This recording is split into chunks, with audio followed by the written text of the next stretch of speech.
Yo, what's up everybody? Swillow here, and today I am doing a guide.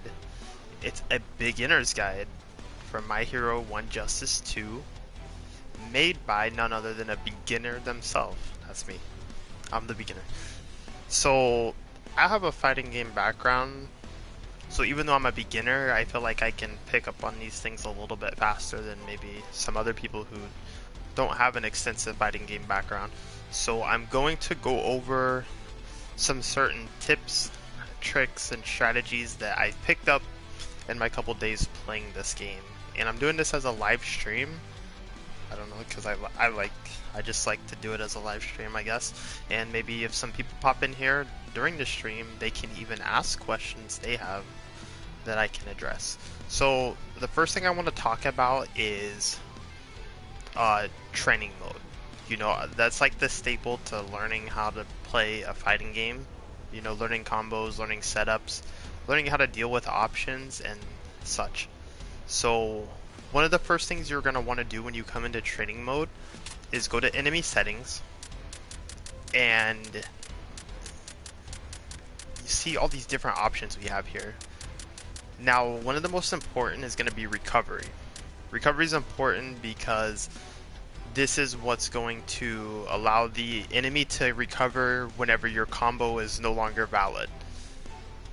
So this is one that you must turn on and keep on always, so that you are getting proper setups in training mode. You could be forging combos in training mode and find out that they don't actually work because you didn't have recovery on.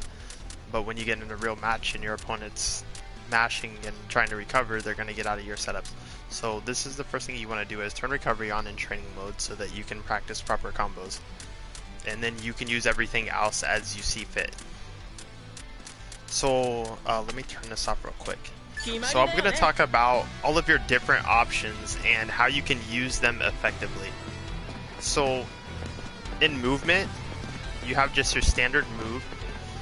This is going to be your best way to move. This is like the equivalent to walking in other fighting games. You know, you can go into guard immediately while doing this, and you have the most flexibility and ability to react to what your opponent's doing while running. You know, if you see a projectile, you can stop and block. If you see them rushing in, you can counter, or different things like that. Now on L1 you have your dash. Now dash is really nice in this game because unlike, let's say, other arena fighters like Storm and stuff where it runs in a straight line, you actually have more control over your dash. The only problem with dash is that it's a commitment.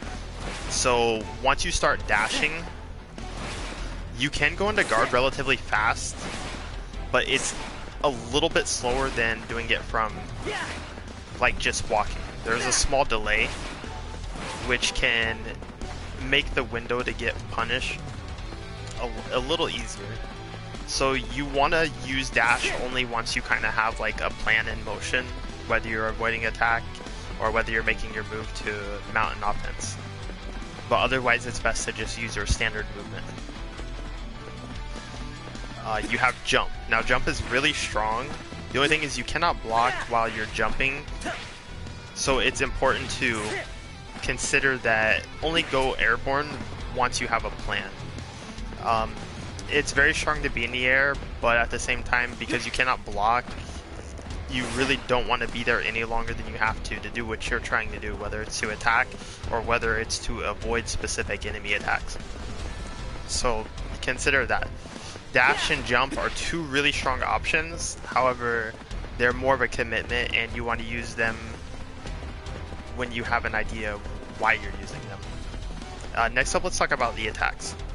We have our standard attack button, which is on square. Now, this is probably the button you're going to use to fight the most, but it also depends on the character. Like some zoners and stuff might use quirks more than normal attacks, but this is your main button to start combos, start pressure, start everything. And one thing that's really important to consider is that, yo Karo, what's up, man? Right now I'm just kind of going through the guide, so if you just want to watch or if you want to ask questions, but I'm gonna just be talking for a bit and then I will be interacting with the chat a little bit more. So like I was saying, normal attacks are very effective. Like they're gonna be your main button of offense in most cases. But one thing you really have to consider, and there, as far as I know, there isn't like any sort of frame data online for this game, especially not 2, maybe 1, but for 2, I doubt there's any frame data, especially since some of it's been adjusted from what I've heard.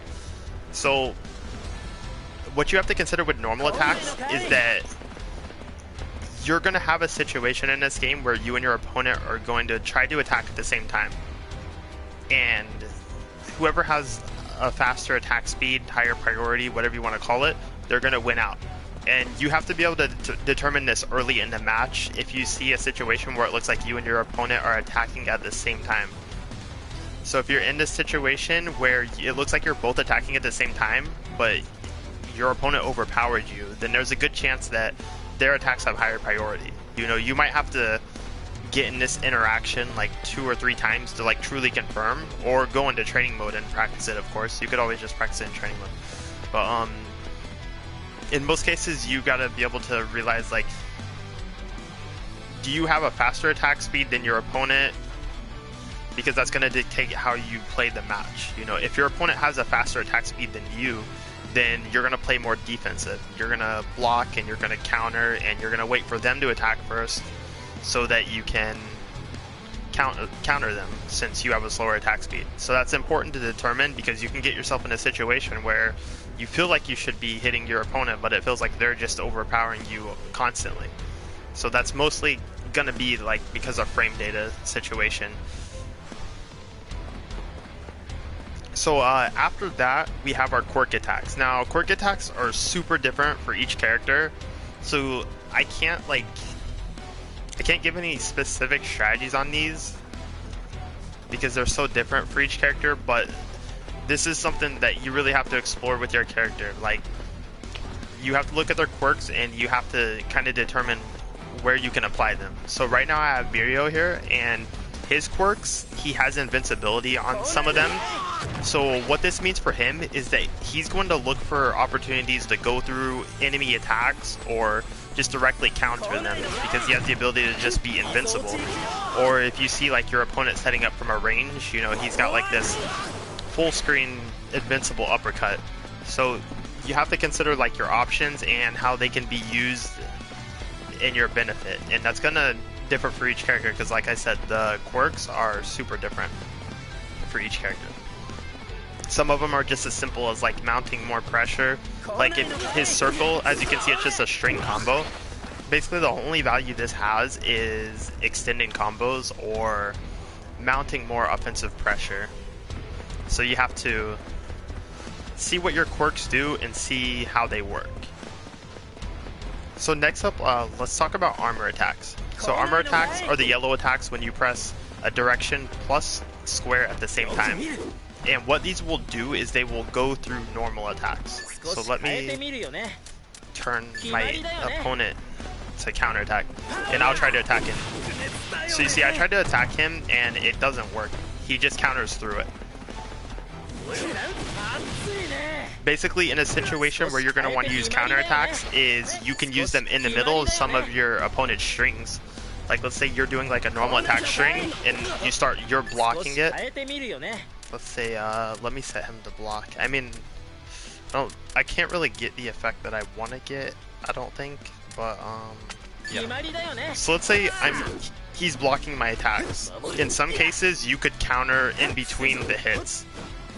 It really depends on the speed of the attack and the speed of the counter, but that's one option you could use counter. You could also use it in a situation where you know that your opponent has faster attack speed than you, so they're probably going to be more aggressive. So you can counter in anticipation that they're going to attack. And also something I want to actually show is how can you beat counterattacks. Now, beating counterattacks becomes a pretty tricky situation because you don't really have like a lot of options to beat. You only have one like reliable option and everything, and then your other options are a little more, it depends on what the counterattack is. So your one way to beat a counterattack is going to be to use plus ultra attacks. So let's say, alright, so when I hit his counter, I can do a plus ultra. Now that's a reaction thing there, so you have to be able to react to the yellow flash and be like, and you have to have enough meter to even do it. And you have to be on the ground because you can only use plus ultras on the ground. So if you have the reactions and you have the meter for plus ultra, you can react through armor attacks with a plus ultra. That's like your only one reliable way to beat them. Also, I want to show a thing with counters. Whoever uses their counter, whoever's counter hits first, let's say you both counter at the same time. So as you can see, he went into counter stance, but my counter broke his because it hit first. So that's also a thing to consider. The speed of counters, some characters have slower counters, some characters have faster counters. You could even react to their counter with your own counter, but that's only assuming you have a really fast one and they have a really slow one. In most cases, it's just not going to work. So like I'll kind of show it here, trying to react. So see, I try to go into my armor attack, but you see I got busted immediately. It's very difficult. It's not a reliable strategy to use. Now your only other option could be doing something like using a support. So see, you could call a support like that, but most cases they're gonna get hit. So you see, I tried to call the support, he got hit. It wasn't a valid strategy. So like I said, plus ultra is it's pretty much your only reliable way to beat a counter when you see it on reaction. Next,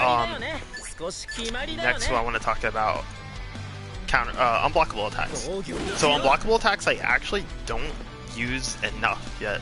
I actually don't really use them at all.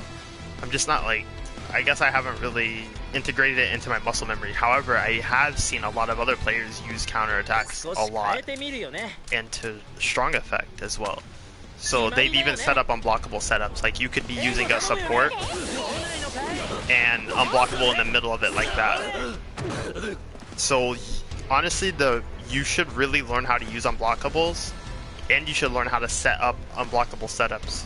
Usually with supports, or in some cases, some characters can actually set them up by themselves. But unblockable attacks I found to be super strong when used correctly, and I need to personally learn how to use them better myself. However, I have seen many other players use them well, so I can explain how they've used them against me. So it's definitely important to learn how you can use unblockables I mean, in this case, it broke his guard, but you see, like, get him to block an assist or something, and then you can use an unblockable. Now, it depends on the assist, it depends on the unblockable. There's a lot of variables in that, but that's what training mode's for. You can kind of figure out what works, what doesn't work. And even in some cases, just the visual distraction of the support being on the screen can be enough to where your opponent just doesn't react to your unblockable. What can I talk about next?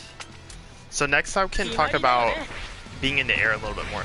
Let's say when you're in the air, like you're getting hit in the air, you get in these weird scrambles where you flip out of an opponent's combo and you're just hanging in the air and you can't block, and you're like, dang, you want to get back to the ground, and sometimes you start getting hit again. You basically get reset.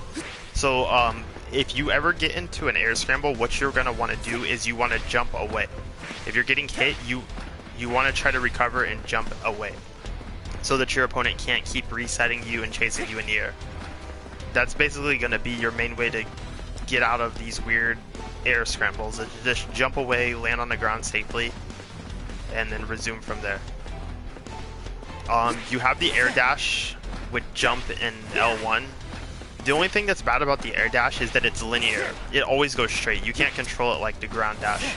So you want to use the air dash only when you know you're going to punish an action, or your opponent's not going to do anything, because it's a big commitment. I found myself using it too much early on, and I would run into a lot of like projectiles and stuff, just like face first. It wasn't a good time. And then I realized that I lost 80% of my health, and it just wasn't going to happen. So definitely use the air dash sparingly. I mean, you definitely want to use it because it's so fast. It's fast and strong. It gets you in there to initiate offense, but you have to be careful how you use it, because a lot of characters have really strong walls and projectiles and stuff. Next up, when you're guarding, you have the ability to sidestep. So let me see if I can get the opponent to attack me. Target combo. So you can sidestep like that. While being hit, you can sidestep out of their string and potentially punish them. Oh. I didn't get my guard back up. So you see right there, I was able to sidestep and punish him. Now this is something that's going to depend on the characters. You know, how fast is the character, if your opponent just kept mashing through and whiffing and stuff like that. But sidestep's super reliable for getting out of pressure, but you also have to know when you can get out, because there's some attacks that just, like, if you try to sidestep out of them, you're gonna get hit. You're not gonna be able to sidestep. Like, sidestep isn't like a fully invincible frame one action, so you can find yourself sidestepping into an attack rather than away from it. You also have to pay attention to which direction you're sidestepping, because of the way the camera works. A lot of times you can just sidestep right in, like, forward and get hit. So you have to be very careful with your input. You have to make sure you're hitting to the side, like in context to which way the camera is facing. Otherwise you'll sidestep forward and get hit, or you'll sidestep back against the wall and get hit. So that's basically it for defensive options. Let me talk about combos. So with combos, I found that this game is like very stingy with resources. In a lot of fighting games, especially recently, you get so much meter and you're able to just use a lot of meter in combos and stuff. In this game, you have to really think about how you use your meter. If you're using too many dash cancels, you're never going to be able to use plus ultra attacks. Just different things. Like, you really have to consider what kind of player you want to be. And that sounds kind of weird, because in a way you do want to try to use all the mechanics, you know, in whichever way just feels appropriate. But I feel like you have to determine, like, based on the character you have, the assists you have and stuff, like, what kind of player do you want to be? Do you want to use a lot of dash cancels, or do you want to use a lot of plus ultras? And like I said, this can kind of depend on which character you're playing. Some characters are better with plus ultra setups, some characters are better with dash cancel setups. So you determine how you want to spend your meter and optimize spending the meter that way. I mean, obviously you can use either or as you see fit, but you want to try to optimize a play strategy. Are you going to build for plus ultras, or are you going to build for dash cancels? And let me talk about combo construction. So combos, generally without meter, you're going to be doing about 5,000 to 7,000 damage. That's like the standard combo damage range, I would say. And once you start using resources, like let's say you use dash cancels, right? Once you start using a dash cancel, you can get up to around 10,000 damage. 10,000, like 10,000 is ideal. So your goal is to get around 10,000 damage using one dash cancel. That's like kind of the optimal idea you want to go for.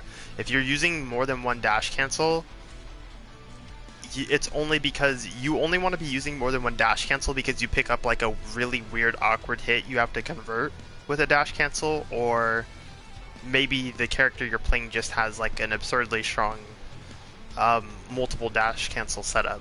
But you want to try to only dash cancel once in a combo, because in most cases you can hit the combo limit with only one dash cancel, and I will show you some examples right now. So first I'm going to do a combo without using any meter at all. So we got square, square, square, circle, circle, circle, circle, circle. So that was 6,400 damage. I think I can actually get more than that, so let me try that real quick. So there you go. With no meter, I just got 7,500 damage. That was square, square, square, armor attack, into triangle. So 7,500 damage, no meter used. That's a very optimal, good damage. We didn't have to use any of our meter. So let's say if I dash cancel for sure, then I need to be hitting like 10,000 damage to make the dash cancel worth it. So let me see if I can get a setup going that does 10,000 damage.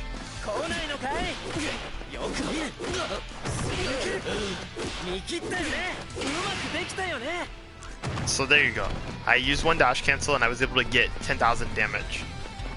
And I hit the combo limit. So that's basically like what you want to go for. If you have to use more than one dash cancel, then you're not being meter efficient in most cases.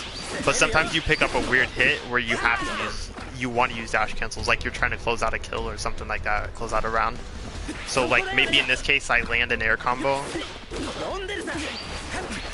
and with the air combo I might use a couple more dash cancels because I don't have as strong of conversions. Well, see, one dash cancel I still hit the combo limit. So it's only if you hit like a really weird move, like let's say I hit that, which is hard to follow up after. I think I have to be like near the wall. Or like, so like the uppercut. So in that case, see, I used 2 dash cancels, but that was because I confirmed off of a move that basically was just a single hitter. So that's kind of how you want to construct combos. After that, the last kind of combo you want to have is a plus ultra combo. So what's like the strongest combo setup you can get using that can combo into plus ultra? For most characters, it's probably just going to be as simple as something like a few ground hits into a plus ultra.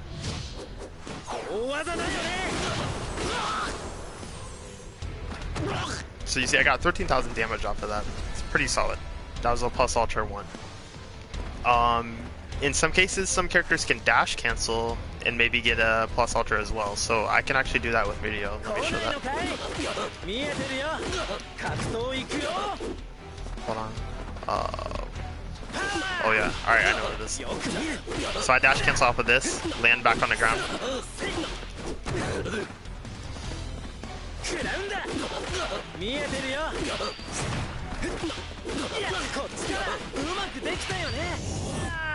So you see, I was able to put a dash cancel in there, get a plus ultra. I got about 2,000 more damage. Was it worth it? It can be in some situations, but usually you don't really need a dash cancel, but it's an option. You know, these are all things you have to decide throughout the heat of the match. Like, are you trying to close out a kill? Is it hard for you to get hits, so you just want to take all the damage you can get? Or do you have more meter than you feel like you need? Stuff like that. And that's pretty much it, really. That's the basics that I can really talk about without going into character-specific stuff. Maybe I can do some character-specific discussion later, but I just wanted to give like some general ideas of the gameplay, because I've been playing online a lot, and I noticed there's a lot of people that they either didn't take the first game very seriously, or they didn't play the first game, and I can see because they're like making a lot of mistakes that I've been making as well. I just learned from them a little bit faster. Also, I want to talk about one more thing actually before I end this. When you are on the ground and you're getting up, after you get knocked on the ground, so let me knock him on the ground. When someone's getting up from the ground, they're invincible for like a certain amount of frames, which means that you do not want to stand next to somebody and try to... Let's see if I can get that hard knockdown.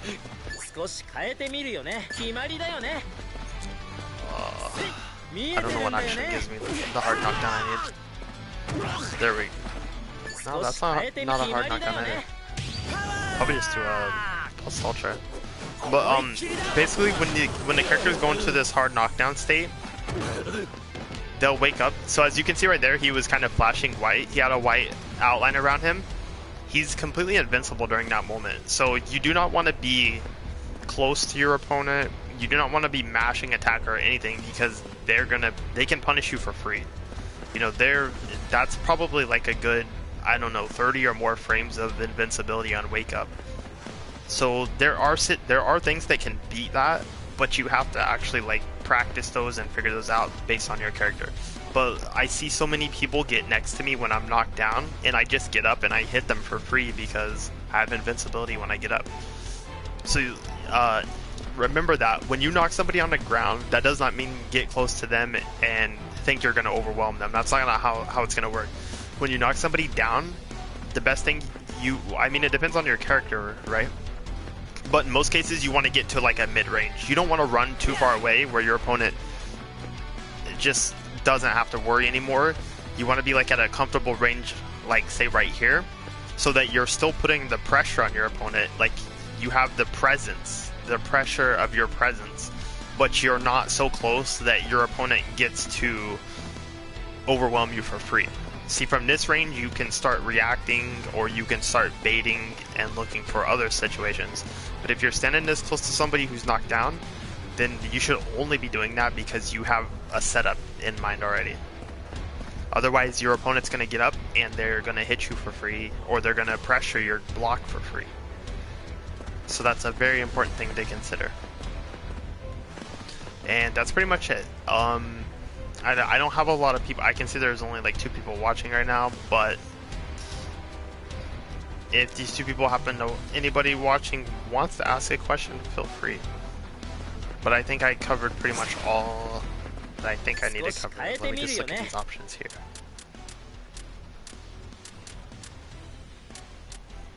Yeah, that's about it. I guess I can talk about support usage, right? Supports are really hard to use in this game, especially because you want to use them as a combo breaker, or you want to use them for neutral and combo extension and stuff. I recommend prioritizing combo breaking,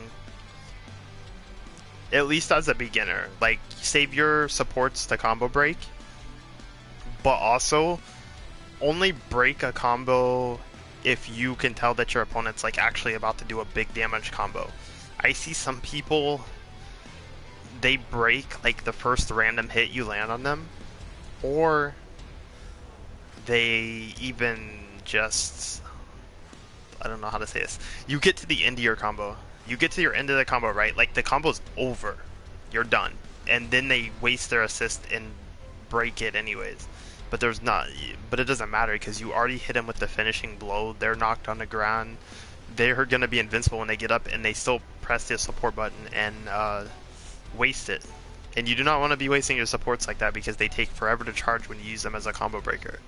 So think about that. Your support, the way you use your supports is a big deal because they take so long to charge that if you just throw it away for free, that's actually a big deal. That can be that's like the difference between winning and losing a match. This game is like that with its resources. Like how you use your meter, how you use your supports can literally be the decisive factor between winning and losing. So you really have to, like, this is a big brain game. I'm not gonna lie, this is like a very big brain game. And you have to, like, a lot of people online right now are not playing big brain, they're just pushing a lot of buttons. But the good people I've fought, like the people I've fought that are really good, like you can see how calculated and thoughtful each of their actions are. You know, nothing is wasted, nothing is just thrown, there's no willy-nilly pressing buttons, supports flying, all that stuff. So it's really important. You want to play this game like at a mentally slow pace. Obviously, sometimes it's not going to be slow on screen, but you don't want to panic and you don't want to start using things without a reason. So that is it. Thank you for watching, everybody.